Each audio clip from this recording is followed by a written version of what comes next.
Assalamualaikum warahmatullahi wabarakatuh dan salam sejahtera.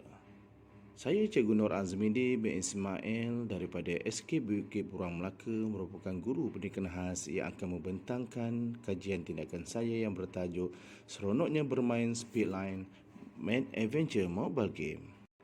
Speedline Adventure merupakan satu permainan gamifikasi yang dihasilkan untuk memfokuskan kemahiran mengira operasi tambah dan operasi tolak di kalangan murid-murid pendidikan khas dengan menekankan nombor menaik dan juga nombor menurun. Poin yang kedua iaitu penyertaan masalah. Saya dapati murid saya selalu boring, jemu di dalam kelas ataupun di rumah, selalu tidur. Guru masih lagi menggunakan kaedah tradisional dan juga guru terlalu penat menggunakan pengajaran secara online.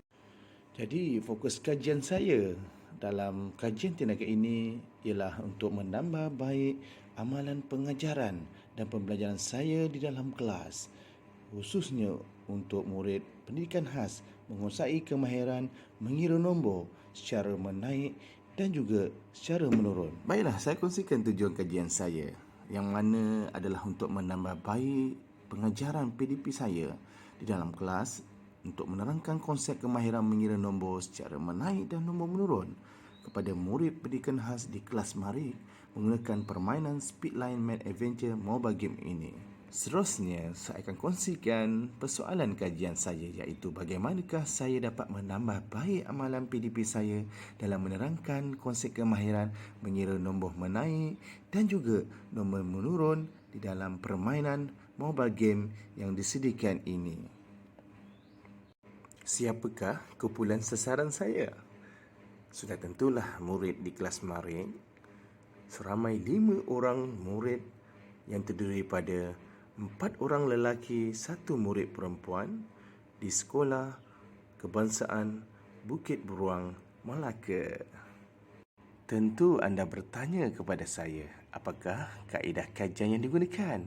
Sudah tentulah saya menggunakan model kajian tindakan Kirtwin yang merupakan satu kitaran bermula dengan mereflek, merancang, bertindak dan juga memerhati. Selepas itu, jangan lupa cara kita mengumpul data. Jadi saya telah menggunakan beberapa instrumen seperti pemerhatian, temu bual, soal selidik, rakaman video dan juga ujian.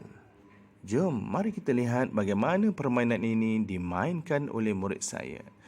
Murid-murid perlulah mengutip nombor bermula daripada nombor 0 hinggalah nombor 9 secara melompat dan nombor ini disediakan pada setiap laluan hingga akhir.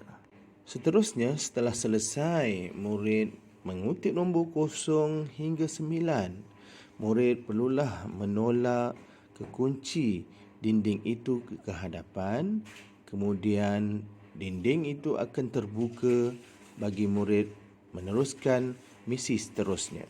Okey, setelah selesai murid memasuki tembok tadi, seterusnya murid perlulah memilih yang mana satu soalan yang betul, iaitu nombor menaik ataupun nombor menurun dengan mengambil kunci yang telah disediakan. Ya, setelah berjaya mengambil kunci yang betul, jadi pintu rumah itu akan terbuka secara automatik. Apa lagi? Murid pun masuk ke dalam rumah itu untuk meneruskan ke level seterusnya.